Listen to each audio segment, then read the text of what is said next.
Para deixar registrado alguma coisa aqui sobre 2.2, essa questão dos softwares para representação do processo, eu vou seguir essa sequência aqui de perguntas que estão colocadas lá no texto, né, que está disponível para vocês. Eu vou tentar responder, né? Aí, eu não sei se vou acertar, mas se vocês me complementarem essa minha atividade com alguma pergunta, né, vai ser excelente. Então, vamos ver como é que eu vou ver quanto tempo aqui. Então, a primeira pergunta é: modelar e mapear processos de negócio em organizações significa a mesma coisa? Evidentemente que não, tá? Nós não vamos entrar muito no entendimento da modelagem do processo, né? É um entendimento bem mais completo, que requer mais tempo, né, de estudo. Mas aí, pelo menos, devemos saber qual é a diferença, né? Então, mapear é mais uma representação das atividades, né? Do fluxo dessas atividades. Então, primeiro acontece isso, depois acontece aquilo, aí tem uma decisão, pode ir numa direção, pode ir na outra, e vai andando, né? Representando o que acontece, e isso normalmente é feito como um acordo com o pessoal que faz o trabalho, né? De tal maneira que é com eles, com elas, que vai ser conferido para ver se a representação é correta. E aí você tem um mapeamento do processo, né? Que é uma maneira gráfica de mostrar alguma coisa que não consegue ser enxergada, né? Porque a melhor maneira de representar uma realidade seria fazer um vídeo, né? Mesmo assim, a gente não consegue representar 100%. Então, é uma tentativa de permitir um intercâmbio, né, entre pessoas interessadas no entendimento de como é que a coisa é feita, e com que propósito para o cliente, etc., né? E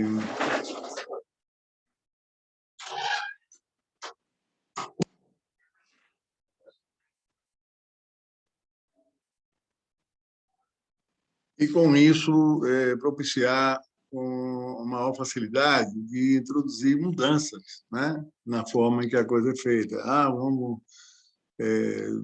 Alguma coisa é feita em sequência, não é necessariamente precisa ser feita em sequência. Vamos criar um paralelismo. O paralelismo vai permitir maior velocidade, desde que tenhamos recursos suficientes, né, para ter duas atividades realizadas no tempo, e por aí vai. E a modelagem implica em uma coisa mais completa, né? Como, por exemplo, saber o tempo, né, que leva para realizar a atividade, identificar quais são os papéis organizacionais que interferem na realização dessa atividade, estabelecer quais são os custos, né, que oneram a atividade. Por exemplo, você identifica o número de pessoas que atuam, o custo das pessoas, os equipamentos que são usados, os materiais que são transformados, são operados, né? E com isso vai se tendo uma noção bem mais complexa e bem mais completa do que seja um conjunto de atividades a compor um processo. Você vai ter ideia, essas atividades aqui representam, sei lá, 80% do valor total de um processo, tomam metade do seu tempo, e com isso você vai poder estabelecer a prioridade com mais facilidade, né? Mas, para isso, é necessário, por exemplo, usar o software tipo Visage na sua modalidade de modelagem, né? Que nós não estamos utilizando isso nesse tipo de curso no momento, mas é bom vocês saberem que isso existe. Se vai ser feito uma atividade que vai tentar sair de uma situação atual, fazer o desenho de um processo de situação atual, para propor uma situação desejada, você vai querer saber qual vai ser o ganho, né? Um ganho de tempo, um ganho de recursos, ganho de economia, né? Dessa transformação, dessa sair desse processo da situação atual para a situação desejada. Mas se alguém me perguntasse isso aí, eu responderia dessa forma. Tem uma segunda pergunta que tem a ver com o que teria que ser feito com antecedência, né, para avaliar o momento adequado da execução das atividades, né, para melhor atender o cliente. Olha,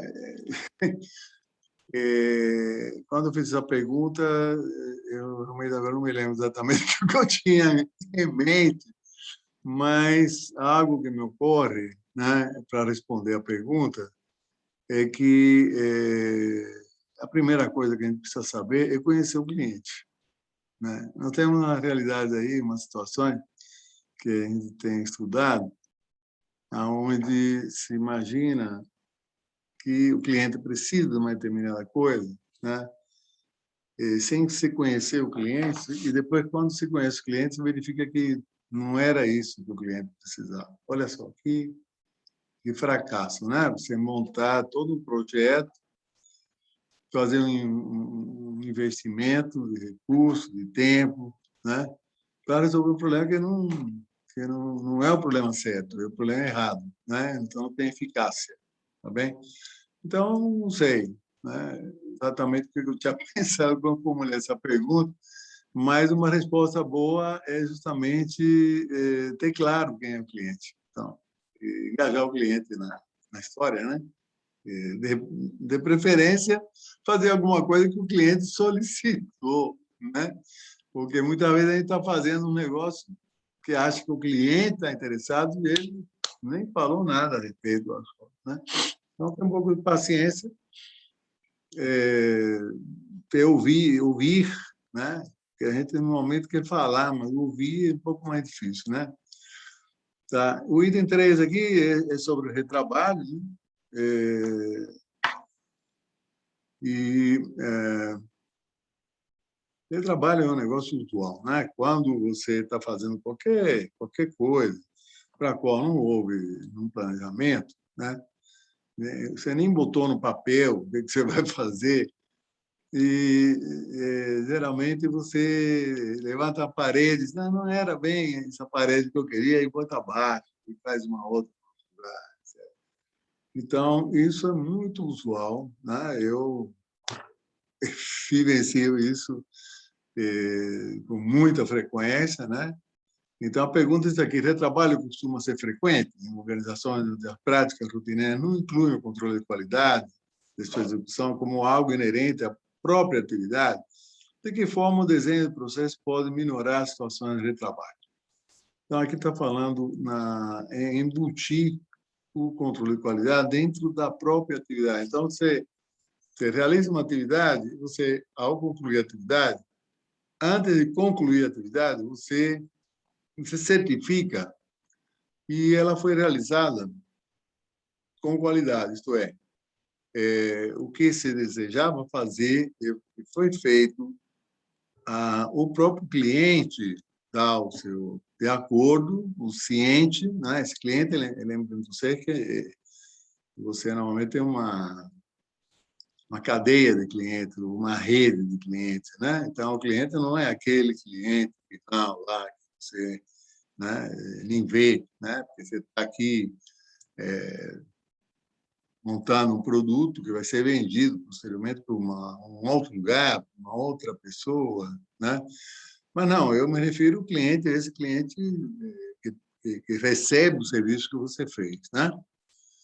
Então, a necessidade de, ao você fazer essa atividade, ter certeza, né, de que ela foi realizada com tempo, né? Não dá para concluir uma atividade sem que esse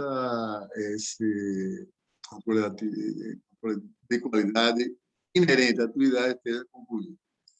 Em termos aqui do quarta pergunta, o uso de software reconhecido, desenho de processo, né, que facilita a adoção de padrões gráficos, BPMN, né, e quais dificuldades podem surgir quando se usa software que não sigam esse padrão.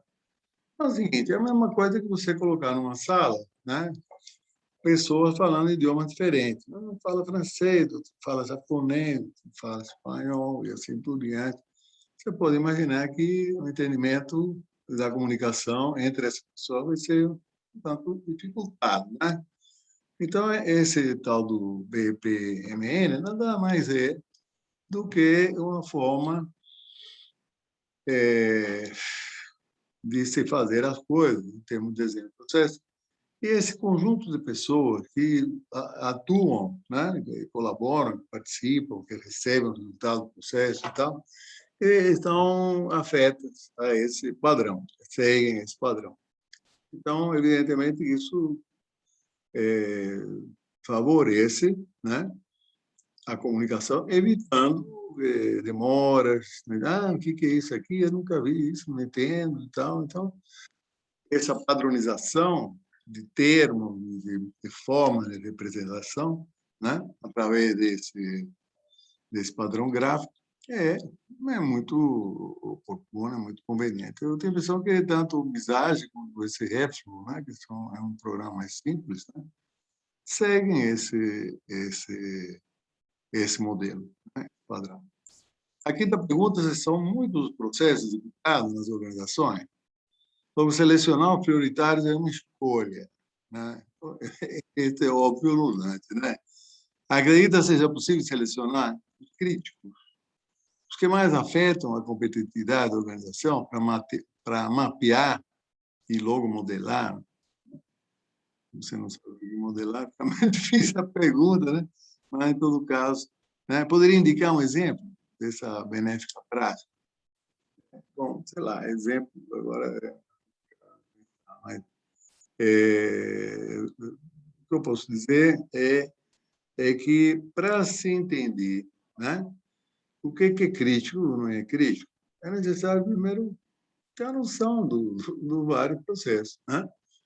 Então, se não estamos tentando resolver problemas, por exemplo, né, então não vamos atrás dos problemas. Né? Então, né, tem, sei lá, um exemplo seria aquele caso famoso aí do acidente de trabalho, né? Então, você quer montar um modelo para reduzir os acidentes de trabalho, de preferência zero, né? Então, está aí, né? Um pouco, né? Um pouco feito, na medida que o pouco é feito, você seleciona aquele conjunto, né, de atividades que compõem subprocesso, que compõem processo, e você torna um crítico para o objetivo que você está querendo alcançar, certo? Tem mais aqui uma outra pergunta, que esse negócio aqui já está longo para caramba, né? Tem a ver com representação de fluxo de processo de trabalho, não é uma atividade corriqueira. Então, é tal negócio. Eu tenho certeza que você, que nunca fez isso, tem uma dificuldade horrorosa de fazer, né? Então, eu até agora não descobri uma maneira de superar essa dificuldade, né? Não tem pulo do gato, não. Realmente, olhar, estudar, ver uma representação, né? Tentar pegar um problema simples, né? Desenhar e desenhar de novo, de novo, de novo. Eu já fiz isso aí durante mais de décadas, né? Então, para mim, esse negócio é até prazeroso, né? Para outra pessoa, talvez seja uma atividade meio chata, né?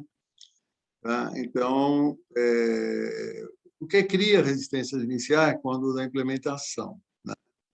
Costuma-se relatar atividades usando textos, né?